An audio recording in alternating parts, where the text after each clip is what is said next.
할렐루야. 오늘은 12월의 첫째 주이기도 하지만 우리 교회력으로 보면 오늘이 이제 한 해의 시작과 같은 그런 주일이기도 합니다. 예배를 열 때 우리 목사님들께서 강림절 제1주 성탄절을 앞두고 예수님이 이 세상에 오시는 것을 고대하고 기다리는 그런 절기의 첫 번째 주일이라 하는 이야기입니다. 정말 주님이 오셨을 때 주님을 몰라보는 어리석은 자 되지 않기를 바라고 깨어서 이 대강절을 잘 보낼 수 있는 여러분들 되시기를 주님의 이름으로 축원합니다. 오늘 이렇게 회중석을 제가 보니까 김장이 다 끝난 것 같아요. 몇 주 동안 보통 한 60명에서 80명 정도는 김장하러 간 것 같다. 그런데 오늘은 보니까 대충 김장이 끝나서 자리가 좀 채워지는 것 같습니다. 제가 이틀 전에 이발을 하러 갔는데 이발하는 데서 이발 하시는 분이 제가 밖에 눈이 옵니다 그랬더니 그래요? 눈인지 모르려면 좀 많이 좀 와야 될 텐데 그래서 저는 그 무슨 소린가 그랬어요. 그랬더니 눈이 와야 이 대중 사우나에 사람들이 오고 때도 밀고 그리고 머리도 깎으니까 눈이 많이 와야 합니다 그러더라고요. 근데 간혹 목사도 그런 마음을 가질 때가 있어요. 날씨가 너무 좋으면 다 산으로 가니까 조금 비가 와가지고 산에 가는 발길을 좀 잡았으면 좋겠다 할 때가 있는데 여러분 날씨를 극복하고 어떤 장애도 극복하고 예배가 우선하는 여러분들 되시기를 주님의 이름으로 축원합니다. 어느 주일학교에서 아이들이 선생님에게 질문을 던졌습니다. 선생님, 교회에 보면 목사, 전도사, 권사, 집사 다 사자로 끝나는데 왜 장로는 장로예요? 그러자 옆에 있는 애가 야 인마 장사하면 좋겠니? 그리고 그 상황이 끝났어요. 그런데 그 다음 주에 또 갔는데 그 아이가 또 묻습니다. 선생님, 하나님하고 예수님하고 부자간괴라고 하는데 왜 하나님은 하씨로 시작하고 왜 예수님은 예자로 시작하냐고 그랬더니 그 똑같은 친구가 얌마 외국 사람들은 성을 뒤에다 붙여. 이 엉뚱한 질문 같지만 오늘 우리가 나누려고 하는 이야기가 이런 이야기입니다. 우리가 성경을 읽다 보면 이런 부분에 있어서 좀 물어봤으면 좋겠다. 엉뚱한 질문 같지만 왜 하나님 그렇게 하셨어요? 그런 생각을 우리가 가질 때가 종종 있습니다. 제가 지난주에는 마닐라 집회가 있어서 주일에 신현주 목사님, 제 초등학교 2년 후배 목사님인데 여러분 참 좋으셨죠? 저도 말씀을 듣고 주안교회 사랑 입은 거에 대해서 또 말씀하시고 또 목회하면서 어려움 당하고 힘든 일들 나누면서 힘들어하는 분들에게 용기를 주시는 아주 좋은 메시지를 전해주셨습니다. 우리가 그 전주에 나눴던 이야기가 무슨 이야기였는가 하면 출애굽기에 시내산에 모세가 올라가서 너무 늦게 내려오니까 백성들이 소요하기 시작했어요. 그래서 아론에게 우리를 이 광야에서 인도해서 약속의 땅에 들어가는 데까지 우리를 인도할 신을 만들어 달라. 그래서 이 백성들이 하도 극성 맞고 요란하니까 그냥 이걸 어떻게 잠재울 수가 없어서 그러면 금고리를 다 가져와서 그 금붙이를 녹여가지고 금송아지를 만듭니다. 그리고 그 금송아지를 지칭하기를 바로 이 금송아지가 너희를 애굽에서 인도한 신 하나님이라고 그렇게 지칭을 했어요. 그 사건이 있은 이후에 지금 하나님이 주시는 말씀이 오늘 본문입니다. 그런데 이 본문을 읽다 보면 이해가 안 되는 부분들이 있어요. 어떻게 하나님이 이렇게 진노하실 수 있지?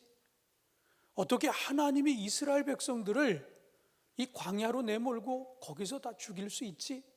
이런 의문이 우리에게 듭니다. 그래서 그런 것들을 우리가 한번 이 본문을 가지고 왜 하나님이 이렇게 하셨는지, 그 의도가 뭔지, 그것을 우리가 한번 묻고 그리고 그 답을 하나님의 말씀 안에서 찾으려고 합니다. 오늘도 저는 아침에 새벽에 나오는데 비가 송도에는 아주 장대비가 쏟아졌어요. 마치 장마처럼 굉장히 비가 많이 쏟아졌어요. 근데 이 교회로 올수록 조금 비가 잦아들더니 지금은 이제 비가 갠 것으로 그렇게 알고 있습니다. 근데 우리가 길을 걷다가 차도가 바로 옆에 있고 인도를 걷고 있는데 차가 지나가면서 움푹 패인 그 요철에서 물이 탁 튀겼을 때 우리가 두 가지 반응을 일으킵니다. 첫째는 저 차 뭐야? 내 옷 다 젖었네. 이렇게 반응합니다. 그런가 하면 두 번째 반응은 다 젖었네. 난 왜 이렇게 되는 일이 없어? 두 가지의 반응입니다. 그런데 전자는 남 탓을 하는 유형이에요. 다 잘못되면 남이 잘못해서 내가 이런 어려움을 당하고 힘든 일을 만난다라고 생각합니다. 그러나 두 번째 유형은 나는 왜 이렇게 되는 일이 없어라고 하는 이 유형은 다 자기에게 돌리는 거예요. 자존감도 낮고 모든 자책, 괴로움을 그냥 스스로에게 돌리는 그런 유형입니다. 우리가 이런 걸 통해서 하나님의 말씀을 대할 때에도 하나님의 말씀을 대하는 태도가 저는 두 가지라고 생각합니다. 성경을 읽다가 뭔가 이렇게 막히는 게 있어요. 그런데 그냥 덮어버리는 사람이 있습니다. 나중에 알게 되겠지. 언젠가는 깨닫게 되겠지. 그러고 그냥 덮어버리는 사람이 있어요. 그런가 하면 아주 집요하게 야, 이게 왜 이렇지? 여기에 무슨 뜻이 담겨 있기에 왜 이런 내용이 있을까? 집요하게 파고드는 사람이 있습니다. 저는 오늘 그 두 번째 유형으로 뭔가 막힘이 있을 때, 뭔가 궁금증이 있을 때 집요하게 파고드는 그런 모습으로 한번 오늘 이 본문을 우리가 한번 해석해 보려고 합니다. 그런데 오늘 이 본문에 보면 우리가 하나님에 대해서 좀 하나님이 낯설다 하는 그런 느낌을 받을 때가 있어요. 우리가 알고 있는 하나님과는 좀 다르다라고 하는 그런 느낌을 오늘 이 본문을 읽다 보면 발견하게 되어집니다. 오늘 우리가 던지는 첫 번째 질문은 약속을 안 지켜도 하나님은 용서해 주셔야지 라는 이런 물음이에요. 왜 이런 질문이 던져졌을까 하는 이야기입니다. 오늘 본문 32장 9절로 10절에 보면 새번역 성경은 이렇게 번역하고 있습니다. 나는 이 백성을 살펴보았다. 이 얼마나 고집이 센 백성이냐. 이제 너는 나를 말리지 말아라. 내가 노하였다. 내가 그들을 쳐서 완전히 없애버리겠다. 그러나 너는 내가 큰 민족으로 만들어주겠다 하는 것이 새번역에 번역된 오늘 이 본문의 내용입니다. 여러분, 이 글을 읽다 보면 좀 불편하지 않습니까? 의아하지 않나요? 우리가 알고 있는 하나님은 정말 큰 사랑을 가지고 우리와 함께하는 하나님, 웬만한 것 아무리 큰 것이라도 다 용서해 주시는 하나님인데 왜 이 부분에 있어서 하나님이 이렇게 대노하시고 이스라엘 백성을 다 쓸어버리겠다라고 이렇게 말씀하셨을까라고 하는 이야기입니다. 용서의 하나님, 사랑의 하나님이라면 이번 건도 좀 넘어가 주시고 용서해 주시고 그냥 사랑으로 품어주시면 안 될까라고 하는 이런 생각을 우리가 갖게 되어집니다. 그런데 우리가 이 내용 이전에 불과 40일이 채 되지 않은 이스라엘 백성과 하나님과 맺은 언약이 있습니다. 계약이 있어요.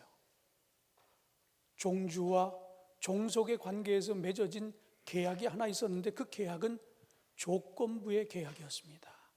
하나님이 뭘 조건으로 내걸었는가 하면 내 말을 잘 듣고 내 언약을 지킬 것을 조건부로 내걸었어요. 그 조건을 지키면 그들에게 어떤 복을 주시겠느냐 하면 8절 말씀에 보면 모든 민족 중에서 이스라엘을 하나님의 소유로 삼으셔서 제사장 나라요 거룩한 백성이 되게 하겠다는 이런 약속입니다. 어떤 민족보다도 하나님이 이스라엘 민족을 선택하시고 그리고 그들을 장자 삼으시고 그들을 축복해 주시겠다라고 하는 것이 하나님의 조건부 계약이었어요. 그런데 오늘 이 본문에서 전개되는 내용들, 시내산에 올라가 있는 모세, 그를 기다리지 못하고 지금 이스라엘 백성들이 저지르고 있는 잘못이 뭡니까? 우상을 만들었어요. 금송아지를 만들고 그를 숭배하고 있습니다. 하나님이 분명히 계약 조건으로 내 말을 잘 듣고 내 언약을 지키면 이라고 하는 조건을 내걸었는데 이미 그 조건은 깨어지고 말았습니다. 그렇다면 누가 잘못한 거예요? 하나님이 벌을 주겠다는 게 잘못입니까? 아니면 그 계약을 깨뜨린 이스라엘 백성이 잘못한 겁니까? 당연히 이스라엘 백성이 잘못했죠. 그러면 심판을 받아야 되잖아요. 그런데 많은 사람들이 그렇게 생각하지 않아요. 하나님이면 끝까지 사랑하고 끝까지 용서해야지, 인간은 잘못할 수 있으니까 하나님은 잘못하면 안 되는 거 아니냐고 이런 생각을 가지고 접근할 때가 너무나 많다는 얘기입니다. 애초에 약속을 어긴 것도 이스라엘이고 하나님의 마음을 먼저 아프게 한 것도 이스라엘 백성들인데, 잘못한 사람은 따로 있는데 용서하지 않는 하나님, 사랑이 없는 것처럼 비춰지는 하나님에 대해서만 아주 매정하게 그렇게 여기고 있습니다. 진멸한다라고 하는 이 표현을 쓴 거에 대해서 좀 너무 심한 것 아니냐고 하는 이런 생각을 가지고 우리가 바라볼 때가 너무나 많다라고 하는 겁니다. 그렇다면 왜 우리 안에 이런 생각이 자리 잡고 있을까요? 우리가 잘못했는데도 불구하고 왜 하나님이 매정하다라고 하는 생각을 왜 우리가 갖게 됐느냐라고 하는 이야기입니다. 그만큼 우리는 하나님과의 약속을 너무 쉽게 가볍게 생각해 왔기 때문에 우리가 이런 생각이 우리 안에 있는 것이 아니냐 하는 이야기입니다. 나는 하나님과의 약속, 난 안 지킬 수 있지만 하나님은 무조건 용서해야 된다라고 하는 이런 생각, 이건 너무 자기중심적이지 않습니까? 너무 이기적이지 않습니까? 2004년 5월 18일에 세계에서 가장 높은 에베레스트 산에 올랐던 두 명의 대원이 있었습니다. 그들은 박무택 대원과 그리고 장민 대원이었습니다. 이들은 정상을 밟고 정상에서 조금 내려오다가 그만 조난을 당해 세상을 떠나고 맙니다. 그래서 많은 사람들이 정상 정복을 하고 내려오다가 조난을 당했기 때문에 더 많은 사람들이 안타까워했어요.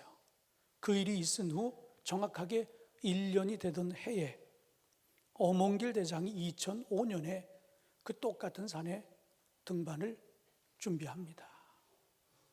그런데 그의 등반은 정상 정복이 아니었어요. 조난당한 두 명의 대원의 시신을 수습하기 위해서 세계 최초로 그 정상에 오르게 되어졌다라고 하는 이야기입니다.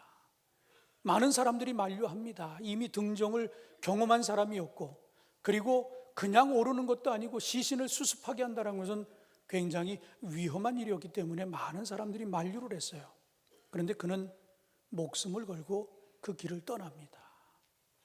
그런데 그가 그렇게 했던 그 배후에는 이 고인이 된 후배 박무택 대원과 약속을 했기 때문이에요. 그가 산악인으로 진로를 정할까 말까 고민을 할 때 그에게 어몽길 씨는 선배로서 이렇게 이야기해 줬다고 합니다. 넌 해낼 수 있어. 내가 널 돌봐줄게. 딱 이 두 마디였다고 합니다. 어몽길 대장의 쓴 책에 어몽길의 약속이라고 하는 글에 보면 이런 글이 올라와 있어요. 넌 해낼 수 있어. 내가 돌봐줄게. 이 말이 전부다. 공식 석상에서 기자회견을 한 것도 아니고 변호사 사무실에서 공증을 받은 것도 아니다. 하지만 그것은 사선을 함께 넘어온 사나이들끼리의 약속이다라고 하는 이런 글이 실려 있습니다. 어몽길 대장은 자신이 했던 약속을 지키기 위해서 하나뿐인 목숨을 그는 걸었다라고 하는 이야기예요. 단 2마디 약속이었지만 생명 이상의 가치와 무게를 부여하고 그 약속을 지켰던 사람입니다. 그렇다면 세상 사람들도 약속을 지키기 위해 자신의 하나밖에 없는 생명을 걸고 약속을 지키려고 하는데, 과연 우리는 하나님과 했던 약속을 우리는 어떻게 지키고 있느냐라고 하는 이야기입니다. 오늘은 당회가 있어요. 당회는 지난 1년 우리의 삶을 하나님 앞에서 돌아보는 겁니다. 잘못한 것을 뉘우치고, 그리고 새로운 사람을 세워서 그들과 함께 새해를 희망차게 열자고 하는 일꾼을 세우는 그런 날이기도 해요. 여러분, 지난 송구영신 예배 때 나름대로 전도 결심서도 쓰고 11조도 하겠다고 쓰고 열심히 예배도 드리겠다고 하고 속회도 드리고 나름대로 여러 가지를 약속하셨을 거예요. 그게 하나님과의 약속입니다. 그런데 여러분, 그 약속을 어떻게 지켜왔습니까?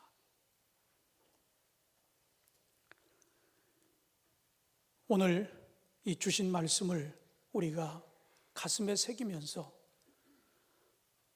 나는 되고 하나님은 안 되라고 하는 이런 생각을 아직도 가지고 있다라고 하면 이 유아기적인 신앙에서 이제 여러분 벗어날 수 있게 되기를 주님의 이름으로 축원합니다.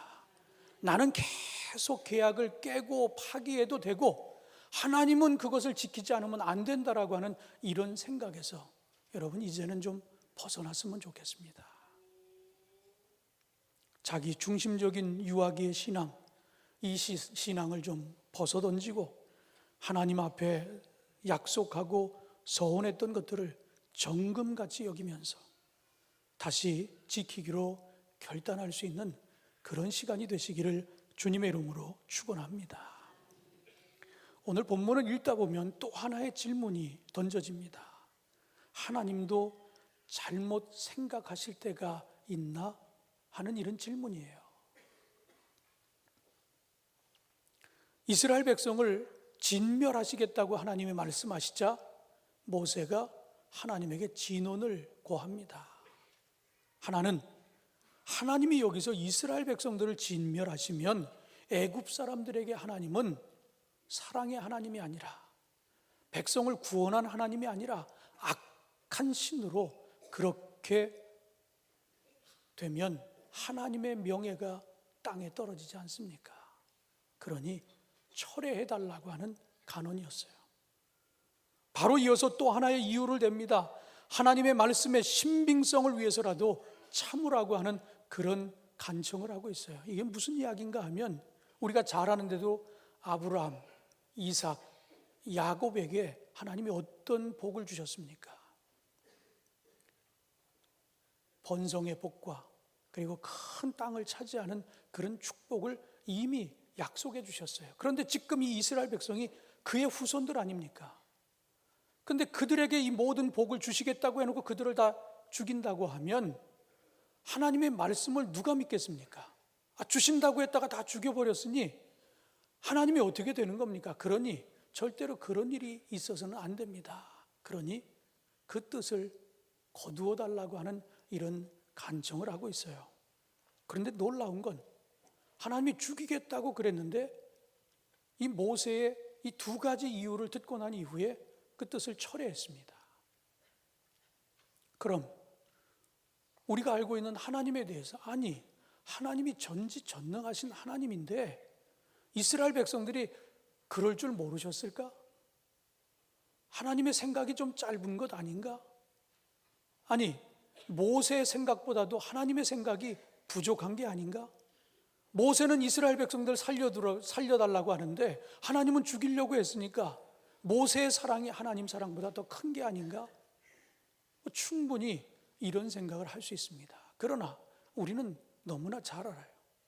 하나님은 전지하신 분입니다. 모든 걸 다 아시는 분이에요. 하나님의 사랑은 우리가 창조 때로부터 영원까지 그 사랑은 변치 않습니다. 그렇다면 누구와도 비교할 수 없는 큰 사랑을 가지고 있는 분, 그분이 바로 하나님이십니다.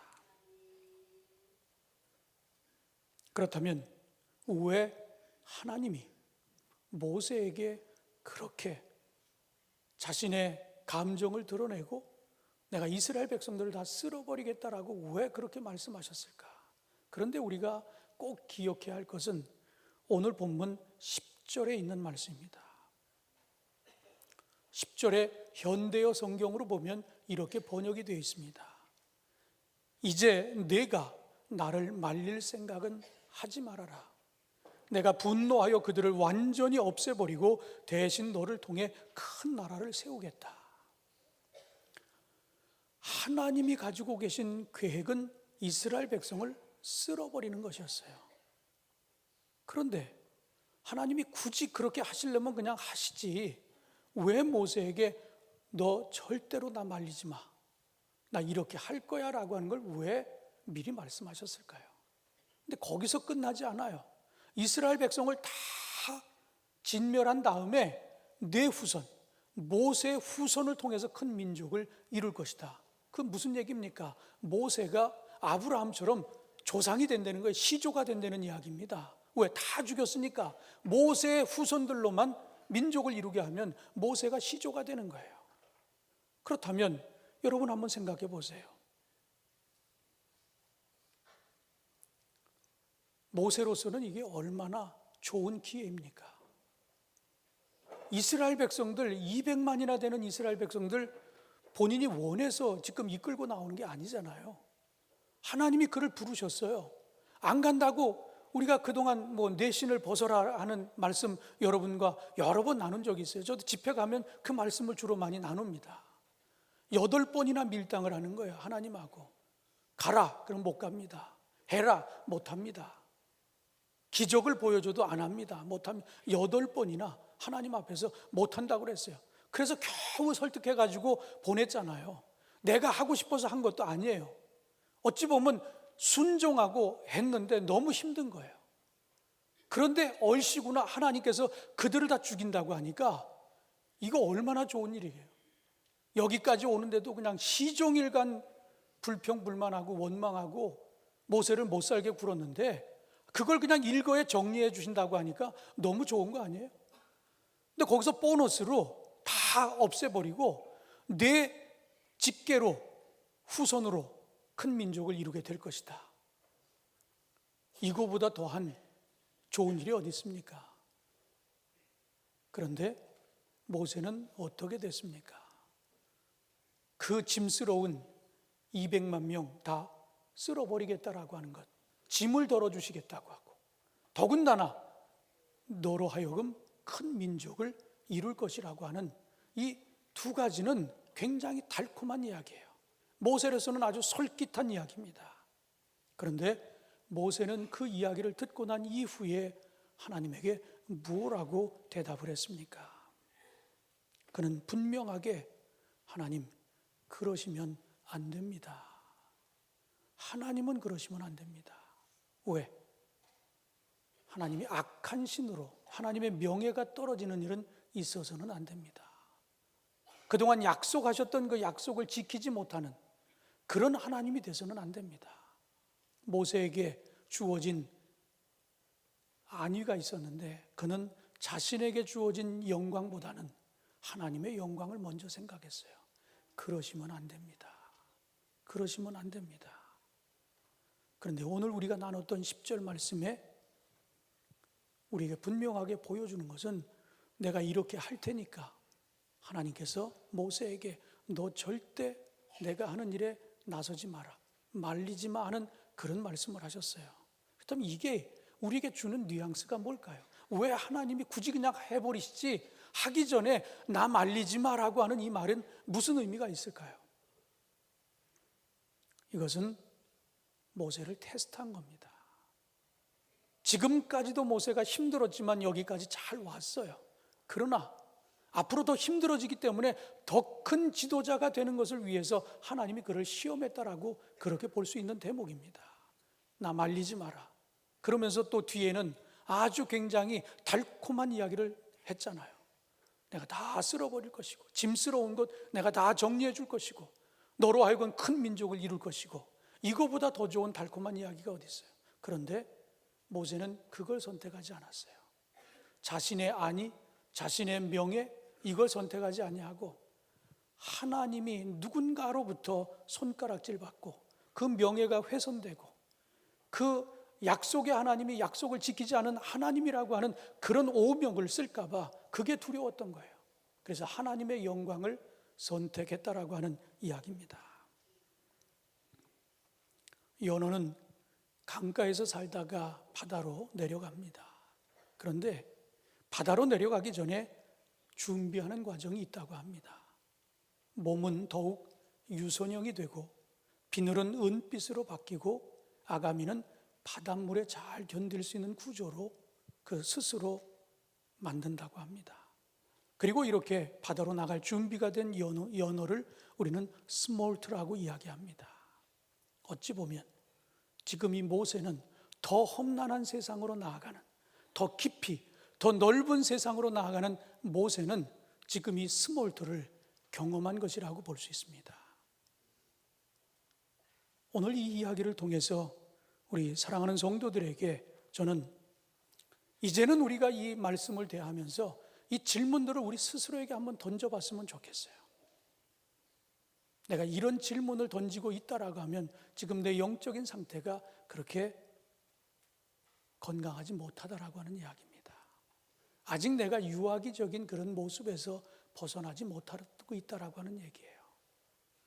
우리가 하나님을 좀 안다고 하면 하나님이 그런 말씀을 주신 데는 분명한 이유가 있다라고 하는 이야기예요.